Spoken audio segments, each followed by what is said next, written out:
Hi, everybody, and welcome to another edition of the Southern Fried Podcast, a production of the Arkansas Democrat Gazette. I'm Rex Nelson, senior editor of the Democrat Gazette, and man, we have got a treat today, an absolute business legend in Arkansas, and I'll go in and tell you a longtime friend, Jim Keet. Been wanting to get Jim on for a long time.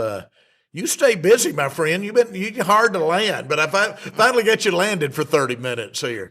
Hey, listen, we go way back. Yeah.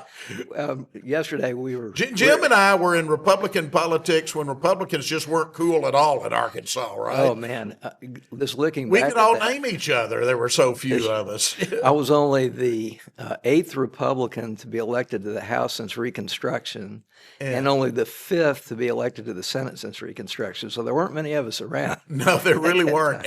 And I tell Jim, we're going to talk about your business career more than politics, but I do tell people, you know, now at a time when Republicans dominate the state like Democrats did in those days, and I know you and I never thought we would see that kind of switch, but I tell people, literally, I worked in my first Republican campaign full-time in 1984, and basically all the activists that were active around the state, you all knew each other on a first-name basis because there were so few of us out there. I still remember going to the Capitol Hotel and meeting with Asa Hutchinson. And when he was going to run for the Senate, you know, for the first time. And I'll never forget that, sitting in the corner there and him kind of outlining his vision of what he saw for the future of the country. And what a great guy.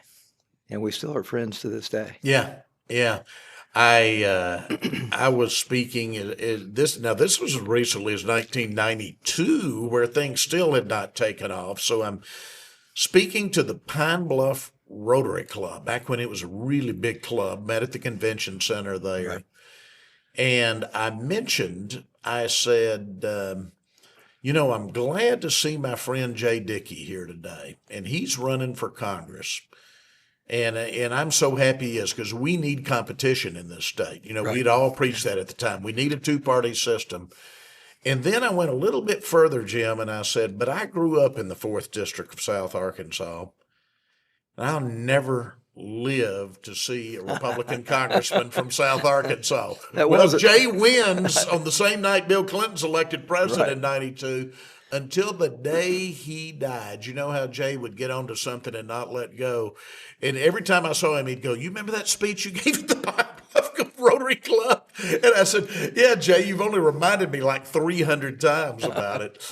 Well, you can't be right all the time. Exactly. Exactly. Let's get back to business, though. Talk a little bit. I mean, you started... a real up-and-comer in the hotel business, and yet it was the restaurant business that brought you to Arkansas finally in the 1970s. Talk a little bit about how that switch happened. Well, it was interesting. I had been running Holiday Inns all over the country, and after I graduated from SMU and worked my way through there in restaurants, and I started in the restaurants when I was 15 at Kentucky Fried Chicken. You're native of Springfield, Missouri. Springfield, Missouri. So I had been recruited to go to Holiday Inn to be in charge of all operational input for design and planning worldwide, renovations and new construction. So I had an opportunity to meet Jerry Hamra. We struck it off immediately and literally struck a deal between Memphis and Little Rock. And I had never been to Little Rock at that point. You drove over with Jerry from Memphis. That's correct. Okay. We struck a deal, both a business deal and the beginning of a long-time friendship. And we ended up doing 25 Wendy's together and a couple of Sisters Chicken and Biscuits. Had a great run, and then I had an opportunity to become the chairman of a company that was up and coming that was called, Maxey's of America, and out of Tallahassee, Florida. And I was able to commute. I didn't have to move. So you stayed in Little Rock at that point? Yeah. And just commuted back and forth. And then we sold to Rally's, and it was a great transaction for me, for all of our shareholders, and all that. then got back in the hotel business. A group of us founded Guest House International. And so we developed that across the country, and again, got very fortunate and were purchased by a publicly traded company called Suburban Lodges out of Atlanta. And so I've kind of been in and out of the hotel business for a long time, but always, I love the restaurant business. And the greatest part about the restaurant business now is I get to work with my two boys. Exactly.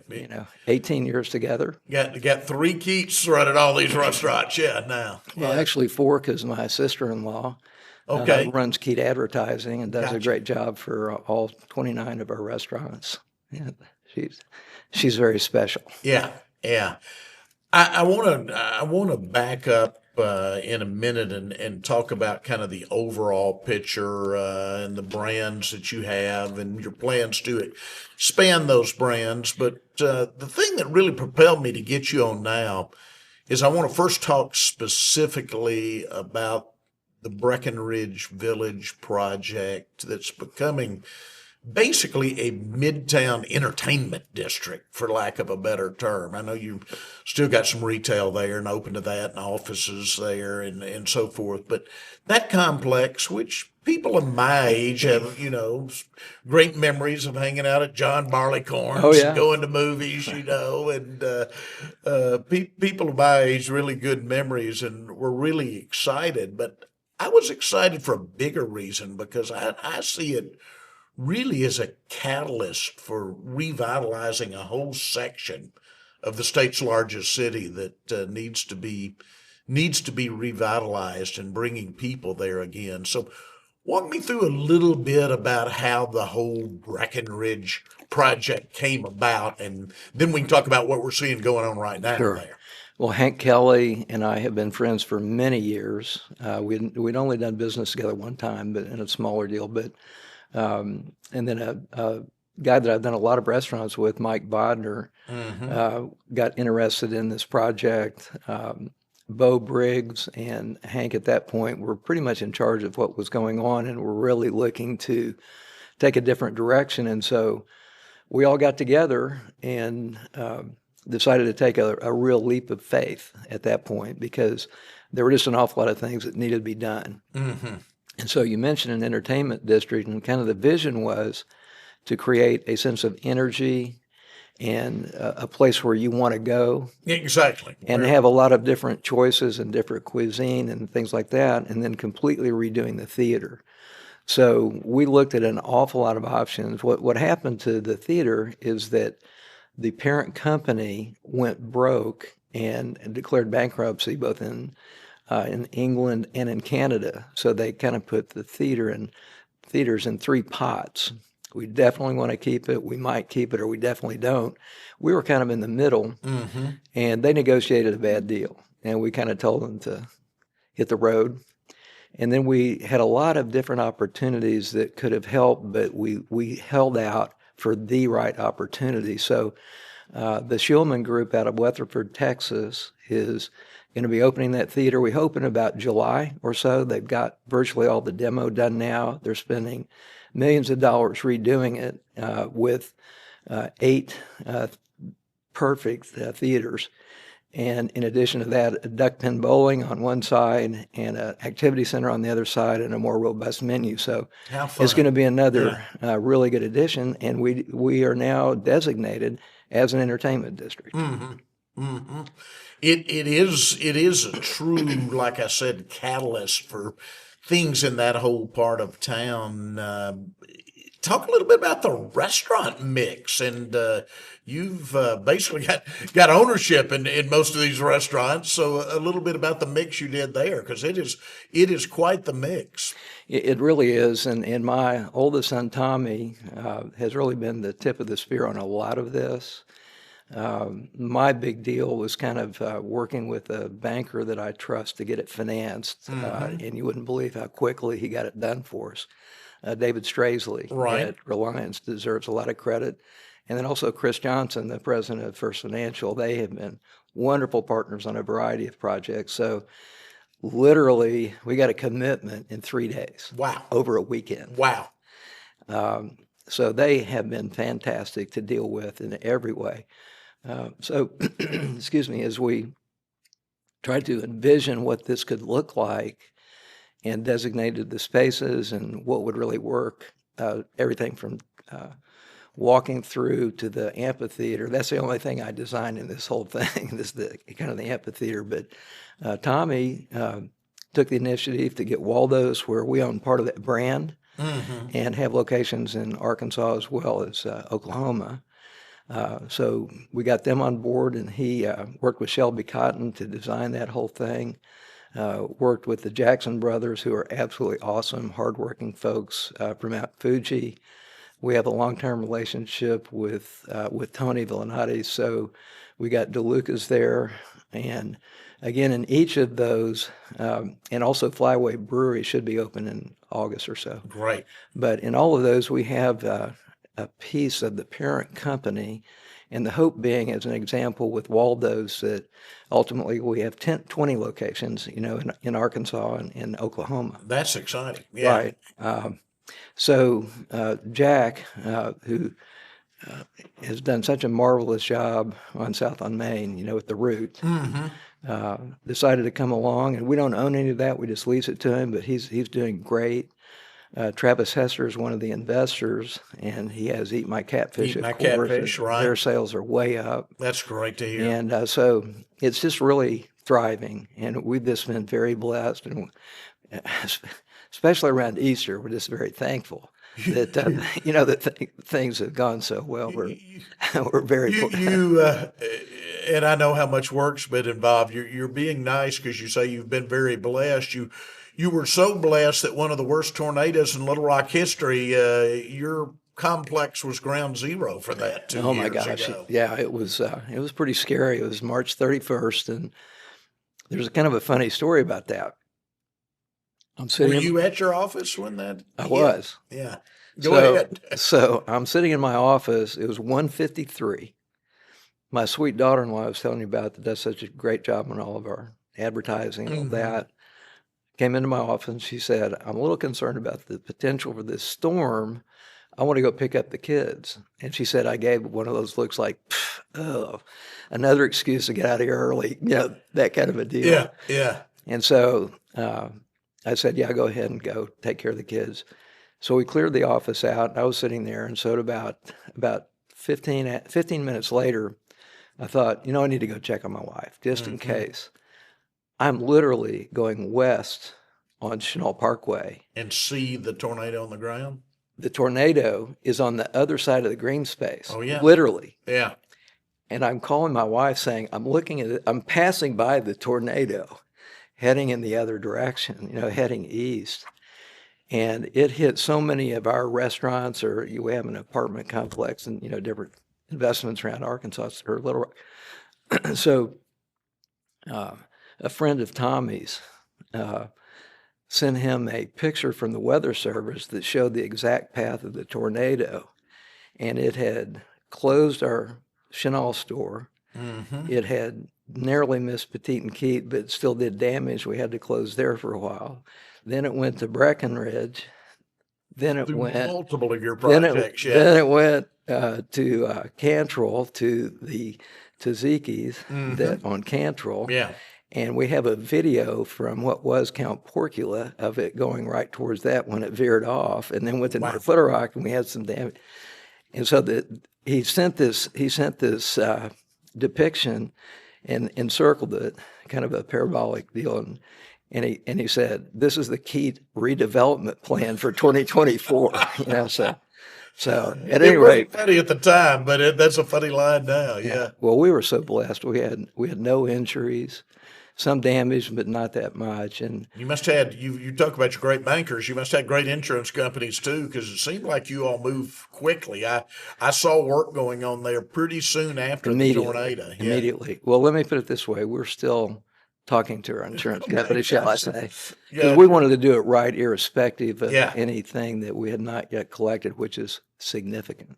All these years later, we're working on it. Gotcha.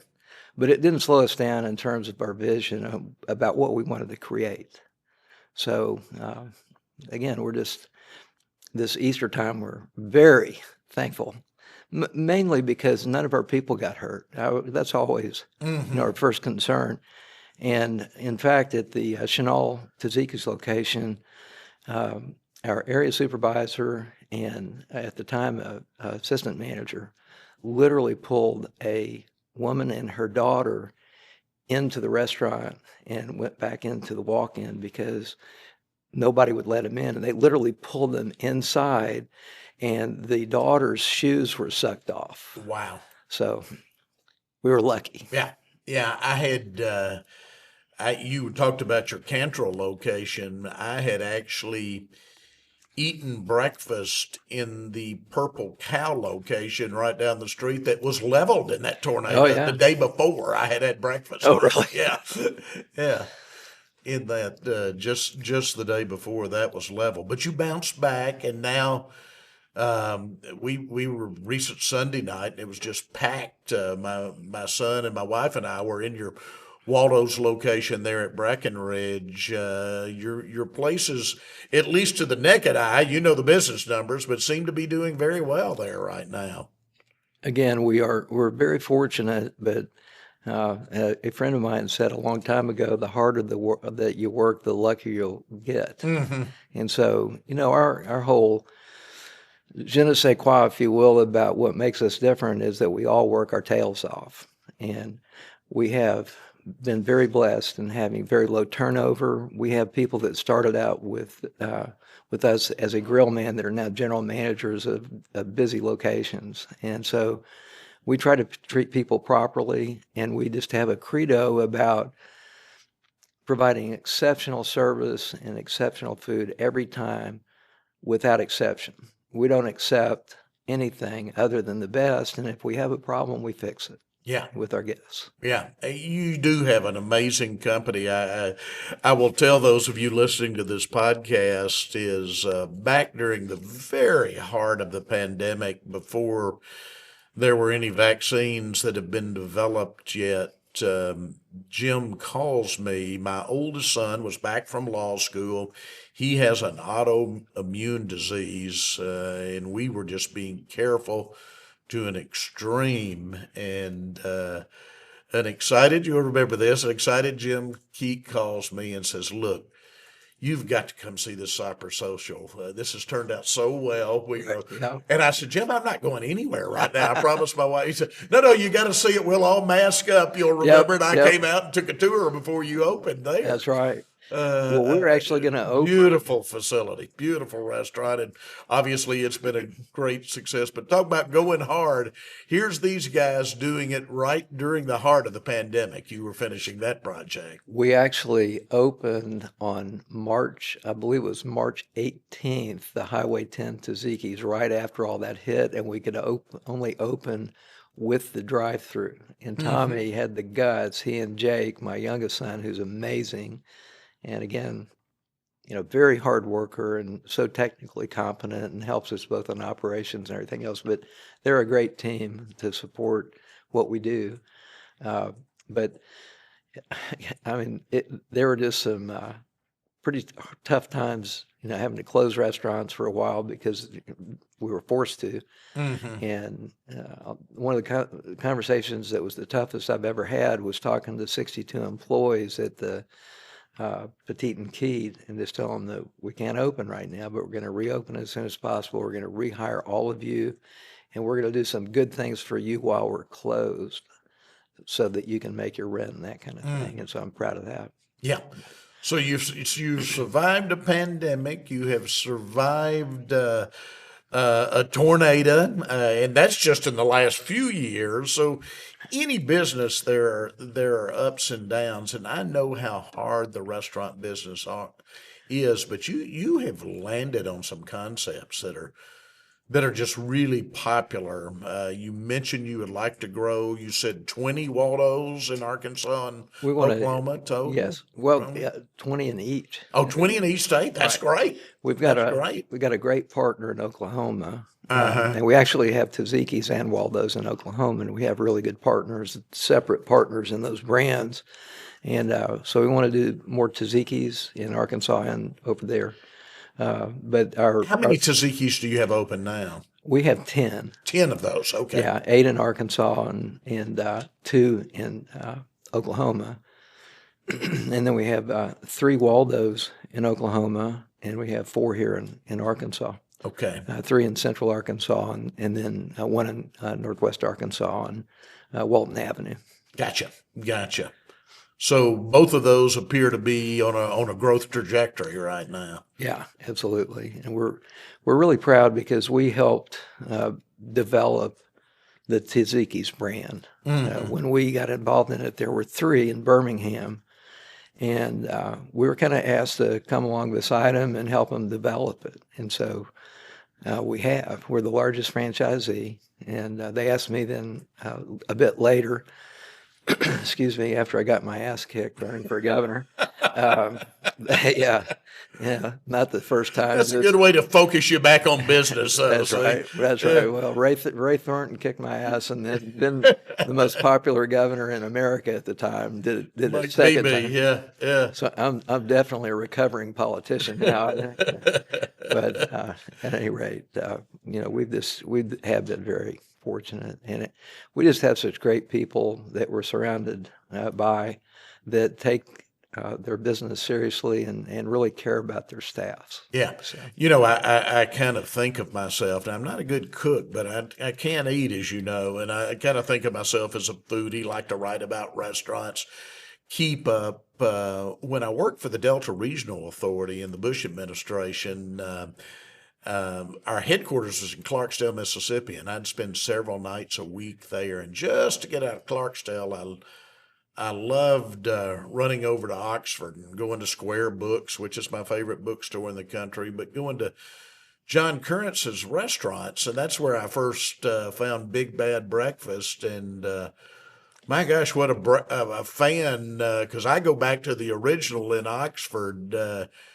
We now have 2, not just 1, but 2 of those right here in Little Rock. That's right. John is a great guy, and we were looking for a way to get involved with him. Big Bad Breakfast was the most obvious vehicle, and Mike Bodner that I'd mentioned before, we've been friends since 1979 in the Wendy's business.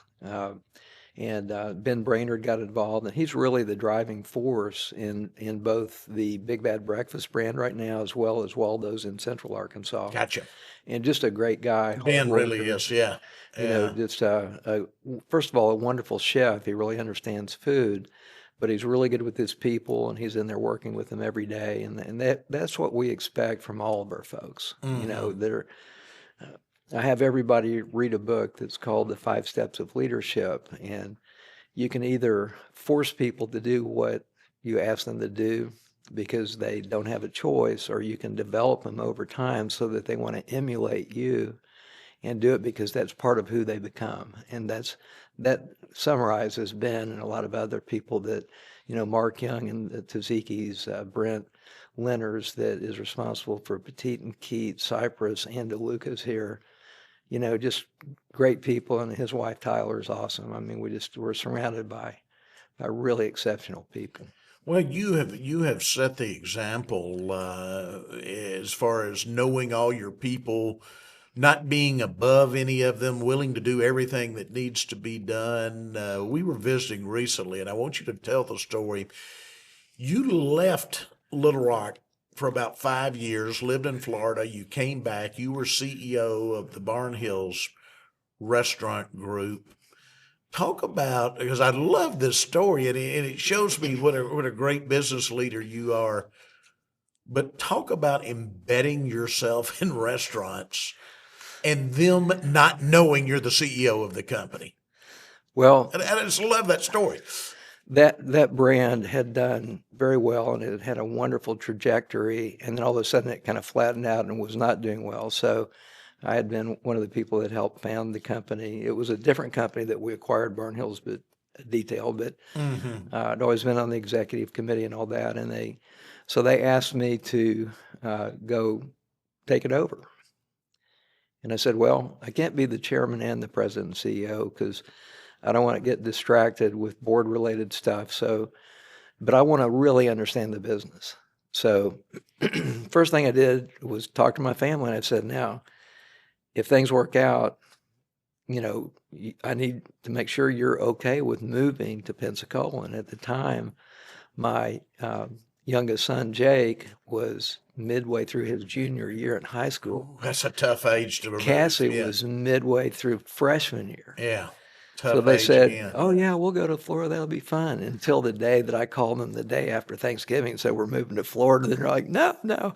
At any rate. I really missed an opportunity, Rex.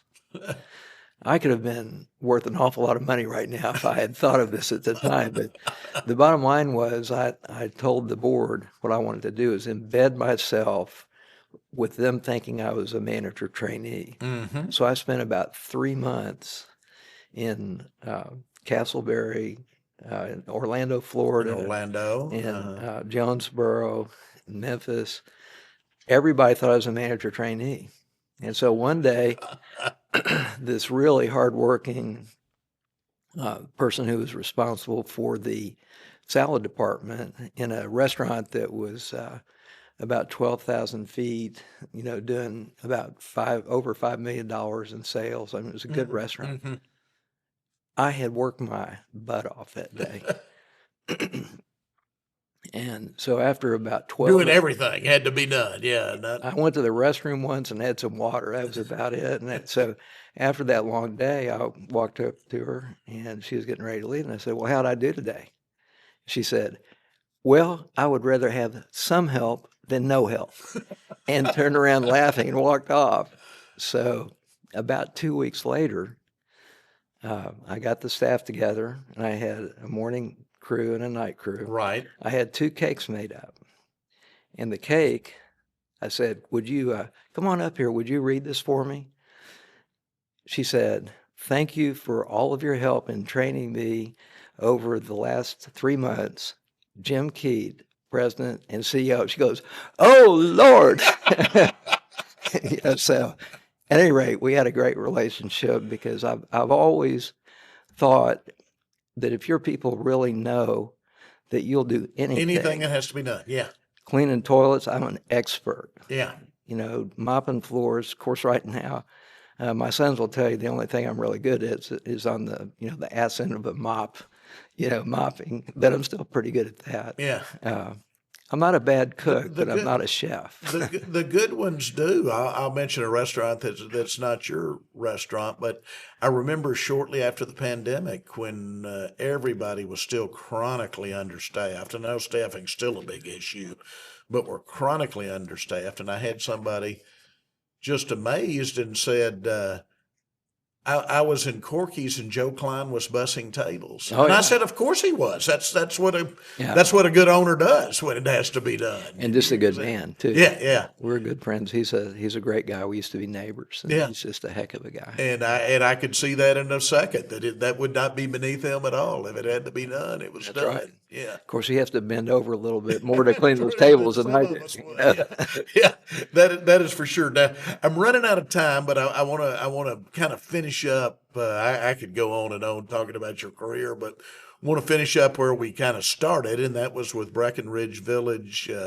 Such an exciting project for Little Rock. So the old theater space will be coming online soon. Flyway will be coming online soon. Is there still available space in the center? Still There is future some. things we may see happen? I'm just curious. There's not going to be any more restaurants. Gotcha. Because, That will be the whole right. mix. Okay. That's correct. It'll be retail, maybe even some office. Gotcha. We're pretty much full. That's and great. so, Hank Kelly and his staff and Daryl Peoples and he surrounds himself with great people as well. And so we're fortunate to be partners with him and Mike Bodner and Jackson Dell is Lisa's from us, but he's a great guy and kind of replicated what he did on South on Main at the Root, and Travis Hester and Brent Leonards again, and all the other stuff. I mean, we're just we're very blessed, and of course we love Tony Villanati. I mean, what a character! He's a character, but he's been on this show before. And, yeah, Tony's great. He Yeah. lightens. He it energizes the entire room when Oh, it comes through the absolutely. door. Absolutely. So we're very blessed. We've got some great folks and great partners. Oh, you really do. And again, I think you're a catalyst for really with Breckenridge helping all of Midtown. And before we finish up, since I do sit here and work in my office at Capitol and Scott the other day, back to Big Bad Breakfast. Thank you for investing in downtown. You know, that one block, that 300 block now, as you know, has 7 restaurants operating on that one block. And you know, in a day and time, and you travel all over the country too, when so many downtowns of cities are struggling, that's kind of exciting to see that in downtown Little Rock, It is. that kind of activity. And again, Ben Brainerd was really the leader on that, along with John Currents that you mentioned earlier, who's a great chef and a great guy and a great partner and a great friend. Um, he really, pressed for that location, and we decided to take the financial leap, to do it.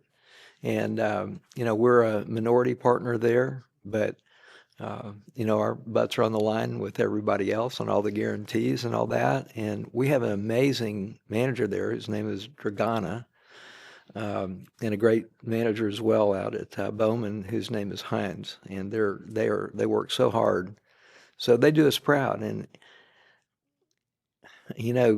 my sons and I, we have kind of a credo that I've instilled, I believe, and that is to find a way to say yes. So many people are so negative, and they find a way to say no to charities or whatever it might be. Mm-hmm. And we try to find a way to say So yes yes. and support the city in so many different ways. And that sounds a little braggadocious. I don't mean for it to be. It's just part of who we are. And investing in downtown, investing, when we did Petite and Keet, that area of town was not doing great That's a either. good point. That's a good point. Yeah.